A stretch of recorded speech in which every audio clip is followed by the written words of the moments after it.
శీఘ్రంగా స్ఖలనం కాకూడదు. శీఘ్రం అంటే తొందరగా అని అర్థం. తొందరగా ఫ్లూయిడ్ రాకూడదు అనుకున్నప్పుడు ముందు జనరల్‌గా స్టామినా పెంచుకోవాలి. శృంగారానికి, రన్నింగ్‌కు చాలా పోలికలుంటాయి.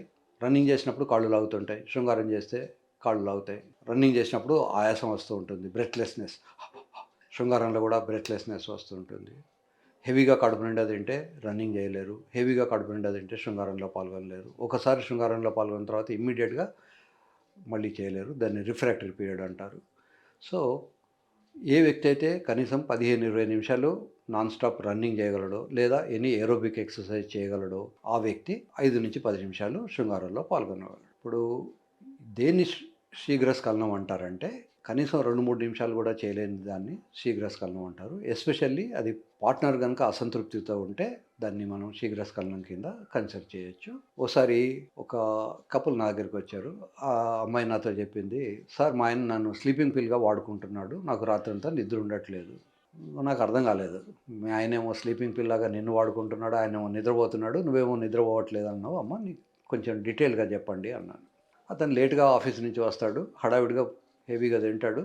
నన్ను తాకముందే గురకబెట్టేసి నిద్రపోతాడు. నాకేమో రాత్రంతా నిద్ర ఉండదు. నాకేమో నన్ను స్టిమ్యులేట్ చేసి వదిలేస్తాడు గనుక నాకు కోరికలు సప్రెస్ కావు. నాకు ఎప్పుడో గాని లేట్ మార్నింగ్, ఎర్లీ మార్నింగ్‌లో నాకు నిద్ర పడుతుంది.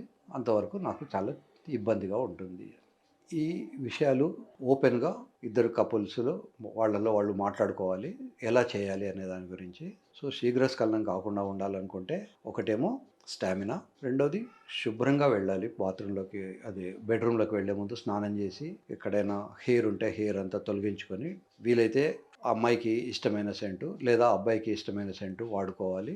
అలా వాడుకొని లోపలికి వెళ్ళగానే ఆతృత పెంచుకోవద్దు. చాలామంది మగపిల్లలకి ఏమిటి అంటే అంగం గట్టిపడగానే he knows that he is ready for sex. మరి అమ్మాయి రెడీగా ఉందా లేదా ఎలా తెలుసుకోవాలి? మానంలో తడి వచ్చేంత సేపు ఆగాలి. ఇది మానంలో తడి కాకుండా ఒక్కొక్కసారి గూస్ స్కిన్ అంటారు. ఇలా హెయిర్ బయటికి లేచి నిల్చోవడానికి గానీ, హిప్స్ టైట్ అయితాయి, బ్రెస్ట్ టైట్ అయితాయి, నిపుల్స్ స్ట్రెయిట్ అయితాయి. ఇవన్నీ కూడా ఫీచర్సే. ఇవన్నీ ఉన్నా లేకపోయినా మానంలో తడి అనేది ఇంపార్టెంట్. అబ్బాయికి ఎరెక్షన్ ఎంత ఇంపార్టెంటో అమ్మాయికి మానంలో తడి అంత ఇంపార్టెంట్. ఒకవేళ తడి లేకపోతే ఏదైనా వ్యాజిలిన్ గానీ, లూబ్రికెంట్ గానీ, ఇంట్లో వాడే కొబ్బరి నూనె గానీ, ఏదో ఒకటి తడి చేసుకొని గానీ సంసారం చేయొద్దు. కొద్దిమంది తడి లేకపోతే ఉమ్మి పెడతా ఉంటారు. ఉమ్మిలో మంచిది కాదు. ఉమ్ములో చాలా రకాలైనటువంటి బ్యాక్టీరియా ఉంటాయి. కనుక మామూలు నీళ్లతో కూడా చేసుకోవచ్చు. ఈ శీఘ్రస్ఖలనానికి ఆతృత తగ్గించుకోవాలి. వీడికి ఏమిటంటే అంగం గట్టిపడ్డది, ఇది ఎప్పుడు మెత్తబడుతుందో తెలియదు కనుక త్వరగా లోపల పెట్టేయాలి అనే ఆత్రం ఉంటుంది. ఈ ఆతృతలో పెట్రోల్ బంక్ బిజినెస్ లాగా అయిపోతుంది. పెట్రోల్ బంక్ బిజినెస్‌లో ఏమిటి? ఎమోషన్స్ ఉండవు. వెహికల్ రాగానే దాని డోర్ ఓపెన్ చేస్తారు, లోపలికి తోసేస్తాడు వాడి నాజిల్‌ను, డీజిలో పెట్రోలో పోస్తాడు, వెళ్ళిపోతారు. అంత హడావిడిగా కాకుండా కనీసం 15, 20 నిమిషాలు ఫోర్ ప్లేలో అతను కంట్రోల్ చేసుకోగలిగి అమ్మాయిని స్టిమ్యులేట్ చేయగలగాలి. ఈ అమ్మాయిని స్టిమ్యులేట్ చేయడానికి ఒకటేమో అంతకుముందే ఎమోషనల్‌గా బాండింగ్ ఉండాలి. తర్వాత ఒకళ్ళనొకళ్ళు రోజు చాలా సార్లు కాంప్లిమెంట్ చేసుకోవాలి. అమ్మాయి గానీ, అబ్బాయి గానీ. అమ్మాయి కట్టుకునే డ్రెస్ బాగుందనో, అబ్బాయి వేసుకున్న డ్రెస్ బాగుందనో, అతను తీసుకున్న డెసిషన్ బాగుందనో, ఆ అమ్మాయి చేసిన వంట బాగుందనో మెచ్చుకోవడం నేర్చుకోవాలి. ఇలా కాంప్లిమెంట్స్ ఇస్తూ పోతూ ఉంటే అనుకోకుండానే వాళ్ళిద్దరి మధ్య ఒక బంధం ఏర్పడుతుంది. అప్పుడు ఈ ఫోర్ ప్లే ఎక్కువ చేసుకోవాలి. ఫోర్ ప్లేలో సడెన్‌గా అమ్మాయి మీదకి దూకుడుగా వెళ్ళి బట్టలు తీసేయకూడదు. విత్ క్లోత్సే కొంతసేపు ఒకళ్ళనొకళ్ళు కౌగిలించుకోవడం, ముద్దించుకోవడం వగైరా చేయాలి. తర్వాత స్లోగా సెమీ న్యూడ్, ఆఖరికి న్యూడ్‌గాను చేసుకోవాలి. ఇది రావాలంటే, శీఘ్రస్ఖలనం పోవాలంటే ఇద్దరు కలిసి స్నానం చేయడం ఇట్లాంటివి కొన్ని ప్రాక్టీస్ చేయాలి. అప్పుడు అమ్మాయిని చూడగానే ఆ ఆత్రం తగ్గిపోతుంది. సో, ఆత్రం తగ్గిన తర్వాత అతను లోపలికి పెట్టినప్పుడు ఒక 5-7 నిమిషాలు, మాక్సిమం 10 మినిట్స్ లోపల అది మెత్తబడిపోతుంది. అప్పుడు అది నార్మల్ సెక్స్ కింద లెక్క. అలా చేయలేని పరిస్థితుల్లో తాకగానే కొద్దిమందికి ఏంటంటే లోపలికి వెళ్ళినట్టు కూడా అనిపించదు. అమ్మాయి శరీరాన్ని తాకగానే అది కారిపోతుంటుంది. అలాంటి వాళ్ళకు అది వ్యాధి. దానికి ట్రీట్మెంట్ ఉంది. దానికి రకరకాలైనటువంటి టాబ్లెట్స్ ఉన్నాయి, ఆపరేషన్స్ ఉన్నాయి. ఆపరేషన్ ఇష్టం లేని వాళ్ళకి ఇంజెక్షన్స్ ఉన్నాయి. ఒక్కో ఇంజెక్షన్ దాదాపు 18,000 చిల్లర ఉంటుంది. ఓ 4, 5 ఇంజెక్షన్లు అంటే సుమారు ₹1,00,000 దాకా ఇంజెక్షన్లకే ఖర్చు అవుతుంది. అట్లాంటి ఇంజెక్షన్స్ దానికి ఇచ్చేటివి చాలా రకాలు ఉంటాయి. సో, ఎవరికి ఏ ప్రాబ్లం ఉంది అనే దాన్ని బట్టి వాళ్ళ పర్సనల్‌గా వాళ్ళ డీటెయిల్డ్ హిస్టరీ తీసుకొని వాళ్ళని పరీక్ష చేసి డాక్టర్ గారు ఒక డెసిషన్ తీసుకుంటారు.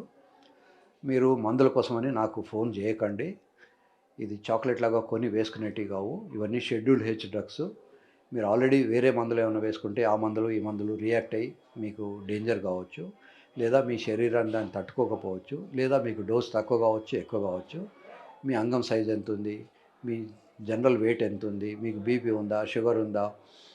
సో మీకు కావాల్సిందేంటి? టైం కావాలా? మీకు హార్డ్‌నెస్ కావాలా? ఇవన్నీ ఆలోచించుకొని తీసుకోవాల్సిన మందులు. కనుక సార్ నాకు మందు చెప్పండి, లేదా మెడికల్ షాప్‌లో వాడికి చెప్పండి, నేను టాబ్లెట్ వేసుకుంటాను అనొద్దు. ఇప్పుడు మనకు కన్నుకో, కడుపుకో ప్రాబ్లమ్ వస్తే డాక్టర్ దగ్గరికెళ్ళి చూపించుకుంటాం. మనం ఫోన్ చేసి సార్ నాకు కంట్లో నొప్పొస్తుంది, ఒక డ్రాప్ చెప్పండి అని అడగం కదా! అలాగే నన్ను కూడా అడగొద్దు. నేను చెప్పే మందులన్నీ కూడా జనరల్ అవేర్‌నెస్ కోసం మాత్రమే గానీ ప్రిస్క్రిప్షన్‌కు కాదు. ఇవే మందులు మీ డాక్టర్ గారు మీకు డోస్ కాలిక్యులేట్ చేసి మీకు ప్రిస్క్రైబ్ చేసి ఇస్తారు.